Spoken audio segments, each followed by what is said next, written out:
Hello, everybody. Welcome to another episode of our Spotlight interview series. My name is Kim, and today we are joined by Tiffany Chao, who is one of our former interns.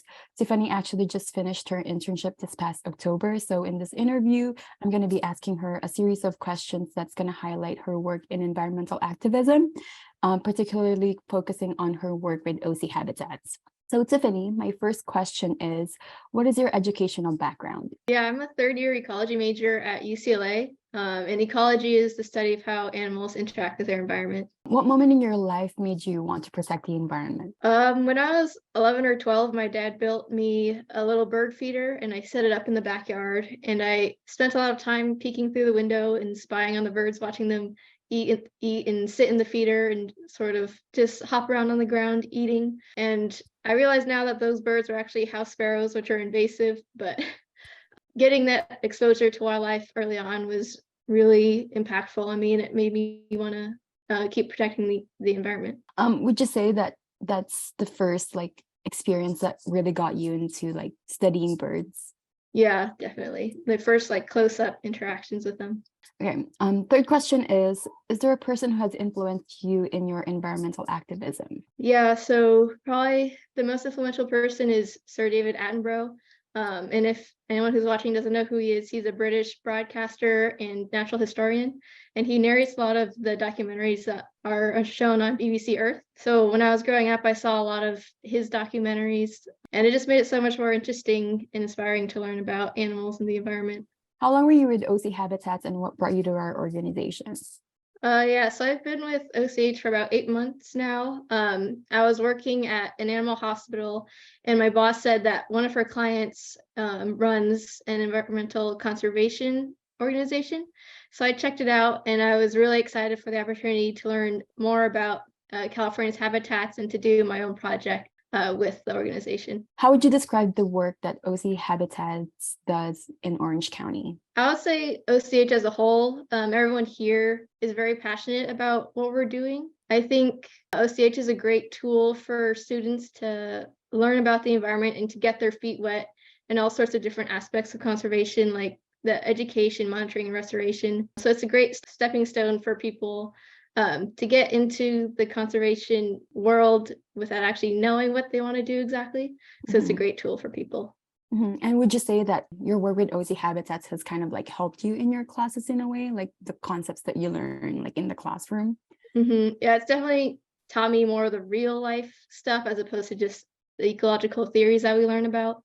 So it's been a great way to see how conservation actually works in real life. Aside from OC Habitats, how do you engage in environmental activism or any environmental conservation work? I volunteer with the SoCal Bluebird Club. We hang nest boxes in different parks and golf courses around Southern California, and every week we monitor the boxes that we're assigned to, which basically consists of going out to the park every week and taking the boxes down with the special lifter basket that we use, because they're hung up pretty high in the trees so people can't reach them. And then, every week we take them down and check the boxes to see if there's any nest building going on or if there's any eggs or chicks, which is really always exciting. And usually when I'm out there, I talk to a few people who are curious about what I'm doing. So it's great to see the birds for myself and also to show other people what's happening. So it's great to incorporate outreach and kind of the research that you do. So that's awesome. So I know you love birds, but can you tell us more about the project that you worked on while you were at OC Habitat? So my project was monitoring nest boxes at Tucker Wildlife Sanctuary, which is a small 12-acre sanctuary in the Santa Ana Mountains. There were about 22 nest boxes in that area, and the people in charge weren't really sure which ones were being used and which ones were. So it was my job and a couple other interns and volunteers. We went twice a week to monitor the boxes, and at the end we wrote a report detailing which ones should be moved, repaired, or taken down. I think the project was a big success. We're actually going to probably work with them again this upcoming breeding season, which is really awesome. But that's in the works right now. We're not exactly sure what's going to happen yet. So how has your work with OC Habitats helped you with your career goals? It's really helped me just sort of solidify the fact that I want to work in conservation. Like before, I didn't have any experience in ecology and conservation. I had jobs with like dogs and cats, but never with like wildlife or natural habitats. So it's definitely helped me sort of figure that part out. What did you learn throughout your internship with us? I learned a lot about the habitats of California and also the plants and animals in it. Before, I would go hiking just with my family, and it was kind of boring because everything is all dry and gray. But now, whenever I go, it's so cool to see like all the plants that I know, and just know the natural history of it and how it was used by indigenous people. Awesome. Thank you, Tiffany, for sharing your experience with OC Habitats. Thank you, everybody, for watching, and make sure you stay tuned for more episodes. Bye.